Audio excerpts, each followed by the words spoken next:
What's up, YouTube? So in today's video, I'm going to go over everything you need to know on how to use these castable folding crab traps. You know, I get a lot of questions asked on, what types of traps to use, how to use them, what kind of bait to use. My traps aren't closing correctly. So I'm going to share everything I know to help you become a better crabber using these traps. All right, let's get started. All right, I'm going to explain how these traps work. When you get them, open them up like this. You unhook this piece right here, and you slide your bait in here. Once you get your bait in there, your chicken neck, or whatever you want to use, you lock it back down, just like that. And then it's hooked to a line, whether it's a hand line or if you're casting it out. What happens is it lands. When you cast it out, it should land like this at the bottom. And what you do is you wait 10 or 15 minutes, or if you see you're using a rod, or if you see your line moving a little bit, there's either a crab in your trap or on your line, so go ahead and check it. And what you do is you reel it in. You really don't have to set the hook hard. Sometimes I just give it a little bit of pull, but I don't really set the hook hard. Or when I'm pulling, I pull kind of quick, but I don't just rip it in. But all it does is when you do that, it claps like that. Really simple to use and very productive. All right, I'm going to go over how to throw these traps. You want to open your trap up like that. You want to throw it just like you would throw a Frisbee. I think everybody's throwing a Frisbee in their life. Just like that, you throw it just like a Frisbee. Real easy to do, and it's the best way to throw these traps. And the reason why you want to throw them open like that is, that way you know they're land open. Some people I see throw them like this right here, and they do open up, but they're not guaranteed to open up every time. You're just taking that step out by already throwing it open. Plus it's easier. You're more accurate with it open. So, just like that. Boom. Real simple to do, man. You want them to land like this. You don't want them to land like this, and you definitely don't want to land upside down. If they land upside down, you're definitely not going to get them. So, it's very important that your traps land right side up. Another reason why you throw it with it open and throw it like a Frisbee, because you're already throwing it up like this. Every time. Simple. And the reason why you don't want it to land upside down is, first, if it lands like this, majority of times your crab's going to be on the outside of the trap. And the ones that actually do get inside and get the chicken or whatever bait, time you pull it in and it closes, there's such a delay for it to flip over and close that them crabs are gone. So you're going to lose a lot of crabs that way. Even sideways like this, there's still a delay. You'll lose crabs that way too. So you're better off make sure it lands like this, especially if you're waiting 15 minutes. So if you threw it out there and you waited 15 minutes and the whole time it was like this, you just wasted 15 minutes. So it's very important that your trap lands this way. All right, now what I'm going to do is I'm going to put a camera underwater. You can see how these traps work. When they land correctly, see how quick they close and how easy they come in. And then when they don't land correctly, you can see, the bad results. Like some of them don't close at all, and some just close halfway, and just see the delay and all that. So, all right, guys, check out this footage.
All right, guys, when it comes to using the rod and reel, you want to use a heavy rod, something that has really stiff, a lot of backbone, because these traps are heavy. You want to use nothing lighter than 30-pound test line. I probably even recommend 50 pounds. And it doesn't matter if it's braid or fluorocarbon, just want something heavy. And then when you go cast these traps out, I always check, always touch the ground before I throw them out to make sure that they open up correctly. And all you do, you just reel it up, just like you would anything else, and you cast it out. But just like any other method, you want to make sure it lands like this. It's okay if it lands like this as well, because it's going to settle down. But if it's like completely sideways or upside down, you definitely want to recast it. And I'll show you guys how to fix that issue. Most times they'll land just right. Let me see if I can get a good casting for you guys.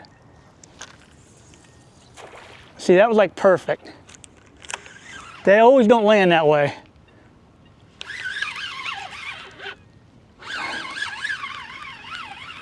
Bunch of grass down there. I'm actually doing this at an inland lake, a pond. So there's no crabs in here. But, if you cast this out, a lot of times what I do is when I throw it out, I keep my hand right by my line. So if it's sideways like this, before it hits the water, I just grab it real quick. Grab it, let go. And what that does is, it stops it so that trap will flip over just right. I got a video right here I'll show you guys. Watch my right hand. I'll show you guys one more time casting this out. I check and make sure my trap opens.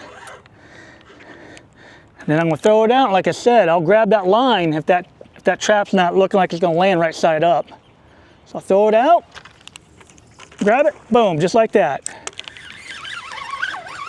Real simple to do. Now again, practice makes perfect. If that trap's close to landing just right, just leave it go. All right, we're gonna go over troubleshooting. A lot of times people reach out to me and tell me, Mike, my trap's not closing correctly, I'm losing crabs.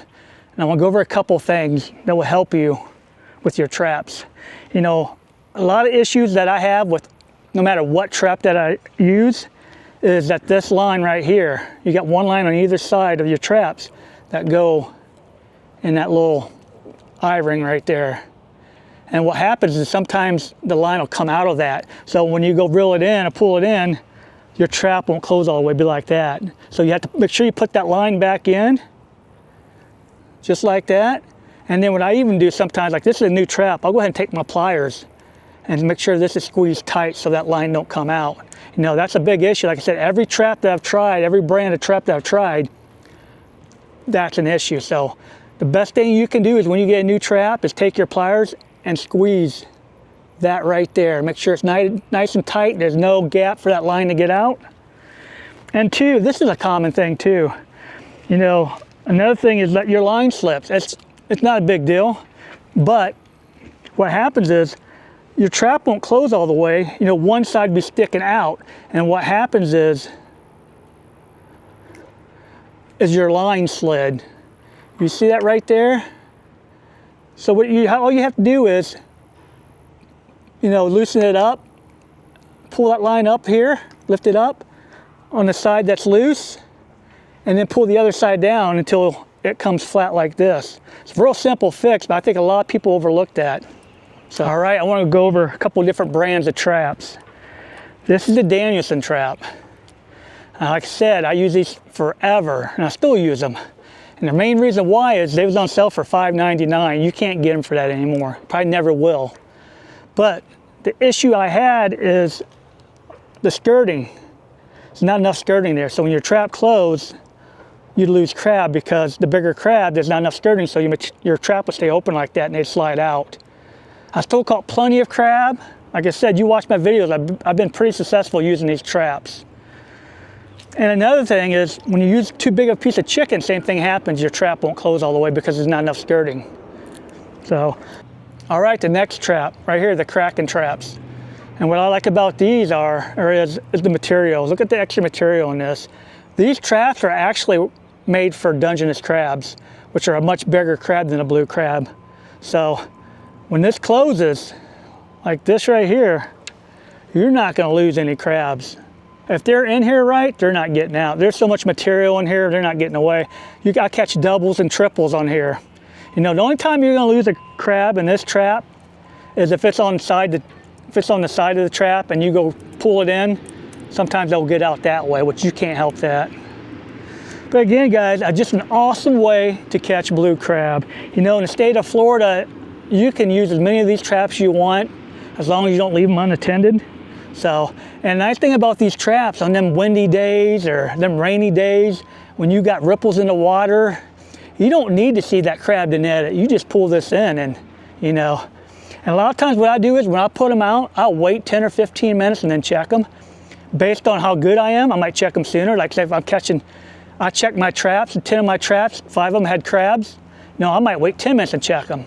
Or if I check my traps, they only had like 2 or 3 crabs, I'll let them soak a little bit longer. So I definitely recommend crabbing this way. To me, it's more productive, you get more crabs. You can use it on bad weather days.